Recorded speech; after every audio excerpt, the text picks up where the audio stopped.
Zeitgeist, from the German Spirit of the Age, is an immensely popular movie that can be viewed all over the internet. It has millions of hits and has extreme popular appeal, especially to those who are into a good conspiracy theory. Now, the second half of the film is an elaborate portrayal of the 9/11 tragedy as the work of the American government itself. But the first half calls into question the entire story of Christianity. Centuries of Christian history are swept away as the narrator explains that the whole thing is one large myth. Large historical claims are made that, if true, do mean it's all over for those wanting to place any hope in Jesus as someone relevant to today. To get some wisdom on this complicated topic, we've asked into the studio Dr. Chris Forbes, a senior lecturer in the Ancient History Department at Macquarie University in Sydney. Dr. Forbes is a specialist in the history of Greek thought and religion, Alexander the Great, and New Testament history. Chris, thanks for joining us. My pleasure. You've seen the Zeitgeist. What led you, an ancient historian, to watch this internet movie, and what was your initial reaction? Well, I first heard of it because my daughter was spending 5 months studying in Russia. She was at St. Petersburg, and Christian friends of hers there were getting a really hard time by people making claims from the movie, and she emailed me and said, "What can you find out about it?" So I had a look. And your response? Well, I ended up almost laughing because the claims it makes are mostly wildly wrong and in some cases simply silly. Can we focus in on what is really the heart of the claim of the movie as it connects with Jesus? And that is that the whole Jesus story of him being born right through to his crucifixion and resurrection is a mishmash of ancient mythologies. In particular, the mythology of the sun god of Egypt, Horus, we're told. John, can I stop you there? Horus isn't a sun god. Okay, but the movie says that he is. Yes, it does. But he's not. What sort of god was he? He's the god of the sky. Ra is the sun god. Okay. That makes the connection between him being a sun god and Jesus being the son of God more difficult, doesn't it? I thought it was only a pun to start with. I mean, the son of God, S-U-N-S-O-N, it's a perfectly good pun in English. Well, it's a fairly bad pun in English.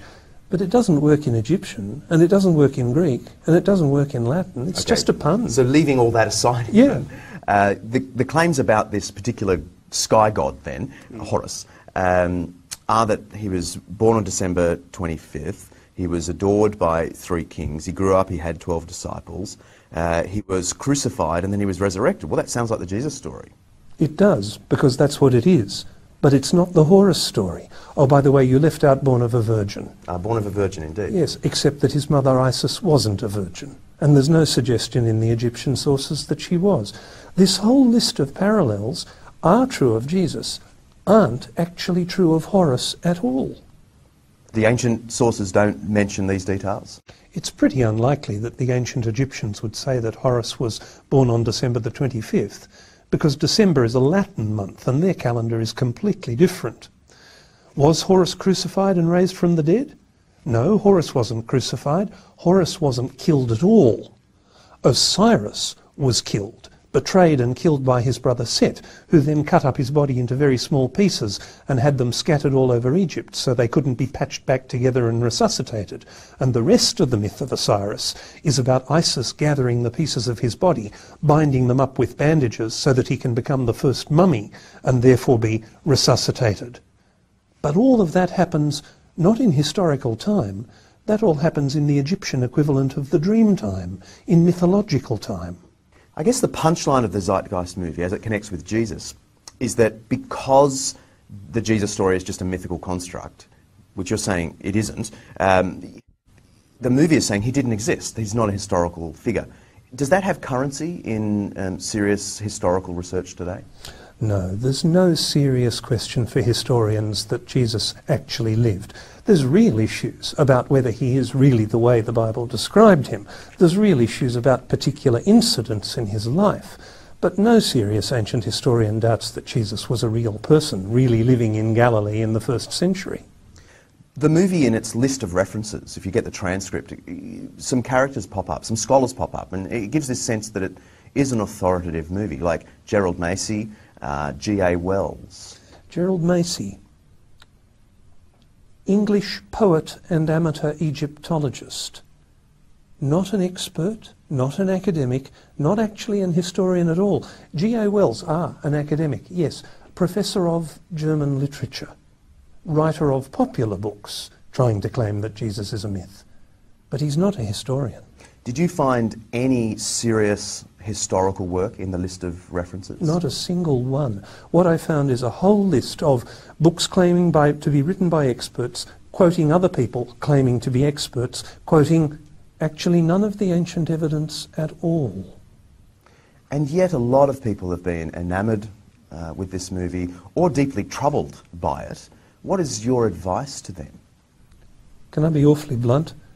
Don't believe everything you see on YouTube. Given that this interview will also be on YouTube, have you got any further advice for them? Yes. Check references.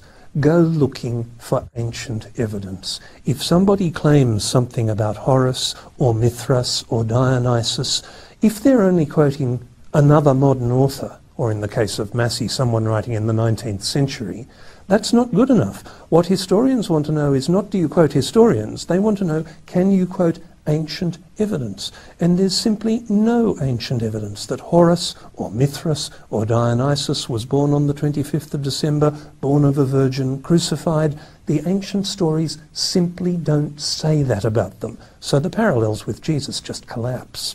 Thank you for joining us. My pleasure.